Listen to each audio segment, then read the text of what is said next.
how good are you at challenging yourself?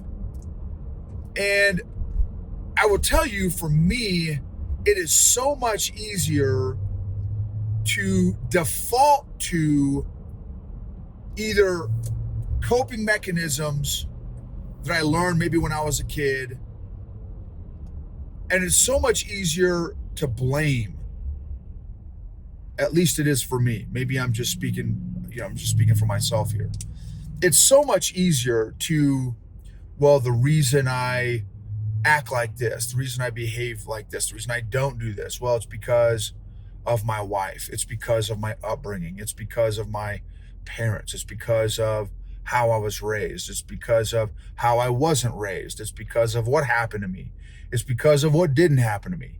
It's man, I think that it is so easy for me, to blame other people and to buy my own stories that I've created as coping mechanisms, as comfortable blankets to rationalize and justify why I do what I do.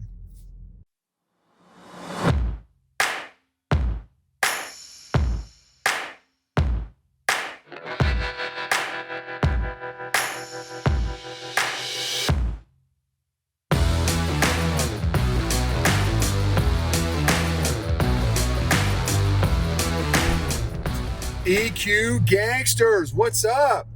So, really stoked about today's episode, which is going to be on the concept of self-confrontation. How about that? Self-confrontation. So, just leaving a early morning men's Bible study at my church, and that was the topic: self-confrontation. And so we approached it, of course, from a biblical perspective, and that's my particular faith background. So I love Jesus, love God's word, and I thought, man, what a powerful concept, not just spiritually but emotionally as well. How willing am I to challenge myself, and maybe even more specifically, confront myself? And I also want to do a big shout out to our sponsor of this episode, Classical Conversations. We personally have been using Classical Conversations now for 10, I think maybe 11 years now. And since our daughter was 4 and now she just turned 15, she's a sophomore in high school. And what I love personally about this particular homeschool program is a few things. One, for me, again, it's faith-based. Two, it's community-based. So a lot of homeschool programs, it's kind of like, you're the lone survivor out there kind of doing your own thing, which is super fine. What's cool about this program is it's both. It's you've got the balance of, you still have community for not only the kids and the students, but also the parents. So that's super powerful. And then I also love and then the other balance is that you can still do stuff on your own as well. So it's both, and it's not either or. And then the other thing I love is they have enough of a framework so that you're not having to necessarily reinvent the wheel. I also love that throughout this process, the entire process is to teach the students how to think, not what to think. I was a public school guy. In public school, I learned what to think and, spec and dump, memorize, perform on a test, get a quote unquote grade because I can memorize really well. I did well in school. but how much learning, how much thinking did I learn? In this particular homeschool program, Classical Conversations, it's an entire process to teach students how to think. And how important is thinking critically in today's age, right? It's critical. It's so critical to learn how to do that. And so that is one of the reasons why I love Classical Conversations. If you want to check it out, go check out classicalconversations.com/Gibbons. classicalconversations.com/Gibbons, and that's Gibbens. Okay, so how good are you at confronting yourself? How good are you at challenging yourself? And I will tell you, for me, it is so much easier to default to either coping mechanisms that I learned maybe when I was a kid, and it's so much easier to blame. At least it is for me. Maybe I'm just speaking for myself here.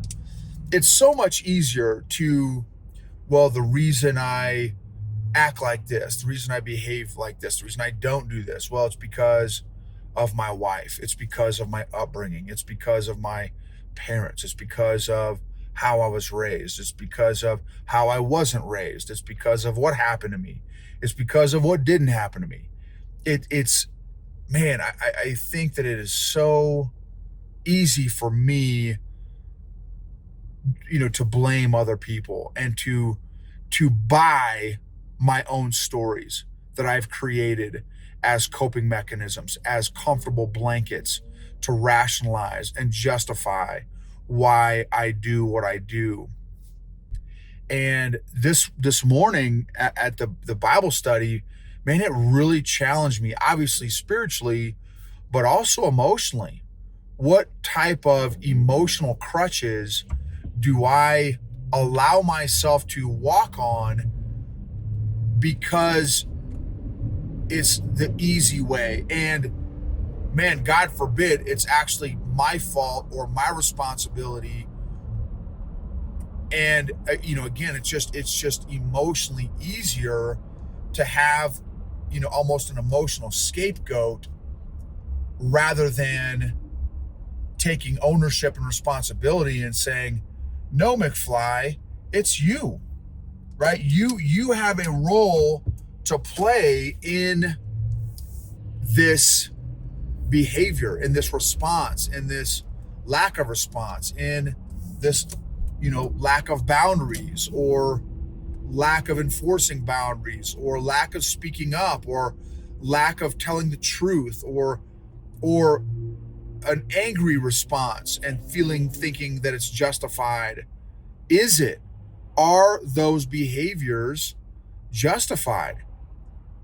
Now, I know that even me asking you that question, even asking me that question, my automatic default response is, well, of course it's justified, because, again, and then insert my automatic response, which is on a loop of my justification or rationalization of the story that I have created to rationalize said behavior. So that's my challenge and my encouragement. My challenge for the day is, and really, reflecting and praying about and asking God, man, God, what percentage of time am I just rationalizing, justifying, blaming, passing the buck, and not taking, in the words of Big Jocko Willink, extreme ownership of all of my behaviors, all of my stories, all of my emotions and feelings, all of my actions, and saying, no, dude, I'm not just going to accept this because that's what I've always done. I want to do a legit audit of these different areas of my life and shine a spotlight in some of those, a flashlight, a mag light in some of those dark crevices in my heart and in my mind, and really confronting myself with grace, with patience, with love, with God, and saying, okay, God, no, I want to challenge myself. I want to confront myself. I need help with this. Help me recreate these stories, recreate my challenge, and then recreate my stories so that I can create some new outcomes, some new results, some new behaviors in my life. Because I don't like this behavior. I don't like this attitude. I don't like this story. I don't like this thought. I don't like this inefficiency. I don't like this ineffectiveness. I don't like this justification. I don't like this excuse. Right now, I'm a guy who I can't stand excuses. Well, how many excuses do I do? How many justifications do I do to myself? Overeating. Well, man, Noble, you deserve a little break, or you deserve. Do I? You know what I mean? Like, do I deserve something that is not healthy or productive for me? What? How does that even make sense? I deserve what? I deserve, I deserve drinking poison. I deserve mentally, emotionally, spiritually, or physically. In what scenario do I deserve poison or something that is harmful or hurtful? What scenario is that? Does that even make sense in? Just because society, man, and I tell you, that's another thing too, y'all. And maybe this will challenge you too. Maybe this is just an episode for me here. But how much of society's BS have I accepted for myself? What's it say? Just because untruth is spoken 1,000 times by everybody does not make it true, does not make it right, does not make it helpful or productive. It doesn't. Just because mainstream media says, oh, this is just how it is, like, oh, well, you'll get canceled if you actually say the truth. And who cares what society says? Man, I'm how much have I allowed society and culture to cross my own boundaries, to violate my own boundaries, just because the Joneses say that the sky is polka dotted does not make it true, right? But man, and society, y'all, with the mouthpiece, the voice that society has through media, I'm embarrassed to say how much of that have I allowed to seep in my own life. The slow creep and slow seep of the seductive words and nature of society's mental, emotional, physical, spiritual rot that is so prevalent in culture and society today. And y'all, that's harmful all by itself. That is dangerous all by itself. Allowing society to cross our boundaries, to violate our boundaries. So to violate our to violate truth, to violate what we know to be right and wrong. And I think there's a lot of emotional and mental issues and spiritual issues, and heck, even physical issues that are created as a result of allowing society's seductive acid to start rotting our moral and ethical and spiritual and physical values. And it's so funny, the science, right? The science, man, if I know, man, one thing I know is the last few years, you can get hashtag science to say whatever the heck you want to say if you get paid enough. If there's enough money, uh, involved, you can, I mean, pick your camp. Each camp over the last 2 or 3 years got their science, their doctors, to say whatever the heck they wanted to say. Pay them enough, right? And I don't care what you believe, right? Whatever the last few years, it doesn't matter. You can find the science that fits your bias. And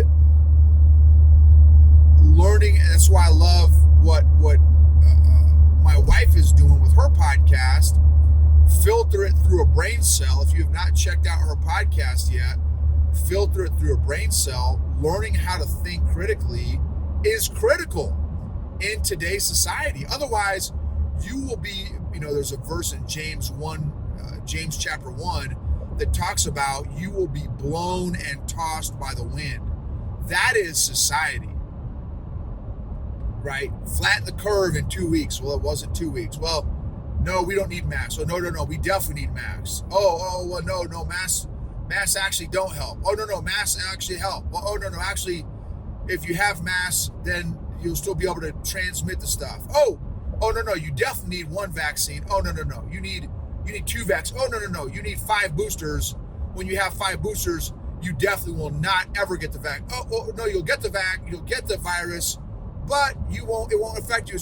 Like, y'all, the message changed almost daily. The message, like, you want to talk about creating some mental and emotional issues in people, is change the message every day and change it back and forth. You want to talk about creating some issues, man. We've got to learn how to think, right? We got to learn how to challenge ourselves and, again, confront ourselves with, where are you at? If you're not got an interview, I think it's going to be dropped already by the time this episode drops, but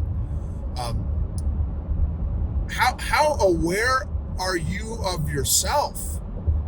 Do you know what your core values are? Do you know what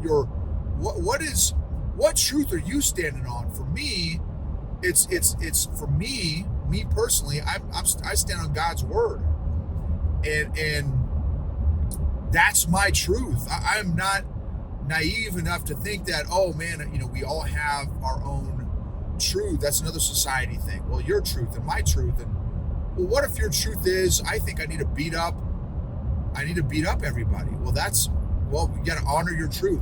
Really? Come on, y'all.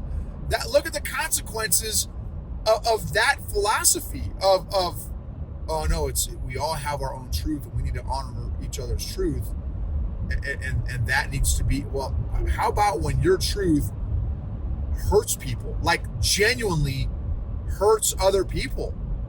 That is not right. That's not good. That's not healthy.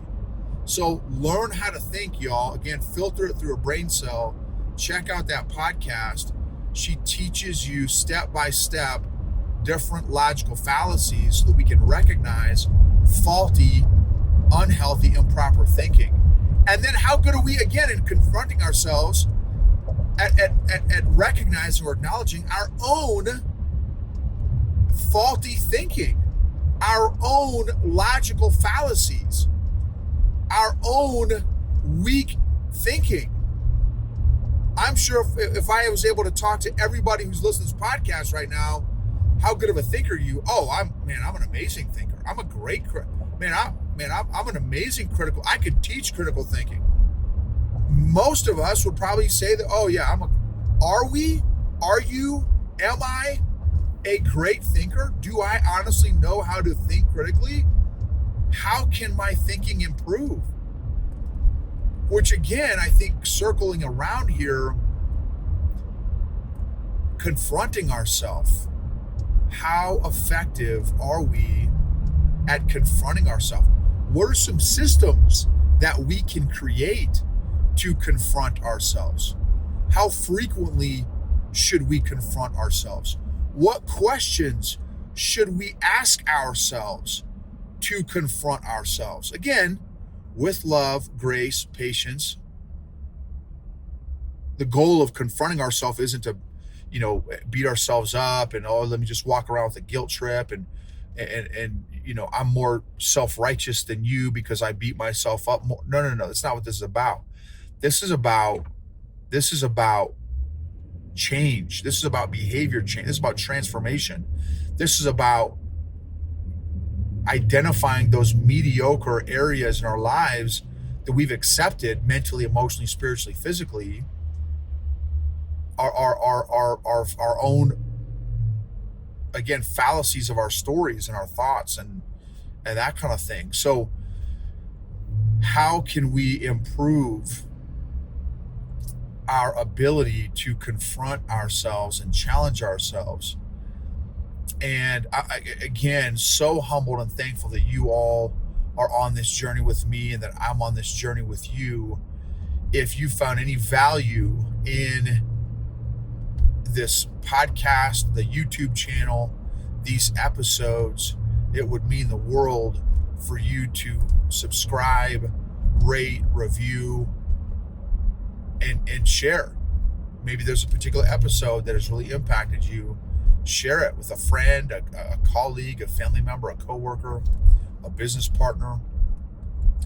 And your emotional health, your emotional fitness, your emotional freedom is worth confronting yourself and your friends and family. Think about how your life will be different and how your friends and family's lives will be different as you continue to grow and as you continue to take ownership and responsibility of your own emotional health and fitness, and therefore positively impact those around you. You are worth becoming the best version of